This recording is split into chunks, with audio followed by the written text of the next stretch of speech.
আমরা যতই মুসলিম মুসলিম করে চিল্লাফাল্লা করি, আলটিমেটলি ইউনিটিটা অমুসলিমদের মাঝে।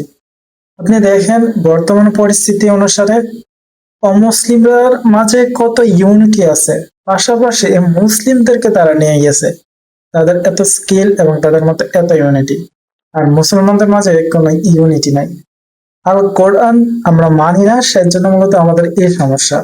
আল কোরআনে আল্লাহ অনেক আগে এই নির্দেশনা দিয়ে দিছে যে কি করতে হবে আমাদের মুসলিমদের। আমরা অনেকে চিন্তা করি বা অনেকে বলি মুসলমানদের এত দুর্দশা কেন। আপনি কি মনে করছেন মুসলিম আল্লাহর ফেরেশতা? মুসলমান বলে সে অনেক ভালো মানুষ? আসলে মুসলমান বলতে পৃথিবীতে কম সংখ্যক মানুষই আছে। মুসলিম তো প্রথম শর্ত হচ্ছে সে আল কোরআন মানবে, তাই না? আল কোরআন মানে এরকম খুব অল্প পরিমাণে মুসলিম আছে। যেমন সূরা আনফাল, হ্যাঁ, 8 নম্বর সূরা 73 নম্বর আয়াতে আল্লাহ তাআলা বলতেছেন, সত্য অস্বীকারীরা পাপাচারীরা সবসময় পরস্পরকে সাহায্য করে। হে বিশ্বাসীরা, তোমরা যদি আন্তরিকভাবে পরস্পরকে সাহায্যে এগিয়ে না আসো, তবে জমিনে অশান্তি ও বিপর্যয় সৃষ্টি হবে। বর্তমান পরিস্থিতির সাথে আপনি মিলান। বর্তমান পরিস্থিতিতে কি মুসলিমরা এক হইতে পারছে বা এক আছে? বিশ্বাসীরা এক আছে? এক নাই।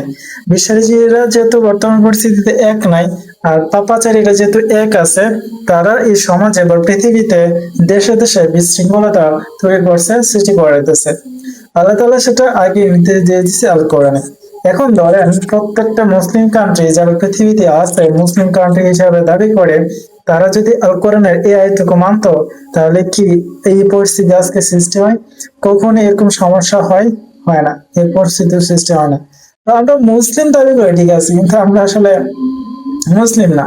আপনি যে কোনো একটা মুসলিম ধরেই না, যদি আল কোরআন পড়ে থাকেন আর কি, তার উপর অ্যাপ্লাই করবেন, দেখবেন সে 1% আল কোরআন মানে না। ট্রাস্ট মি অর নট, আমার দেখা মতে মুসলিমরা যারা নিজেদেরকে মুসলিম দাবি করে, তার 1% কোরআন ধারণ করে না। তো যারা 1% কোরআন ধারণ করে না, তারা আবার মুসলিম হয় কিভাবে?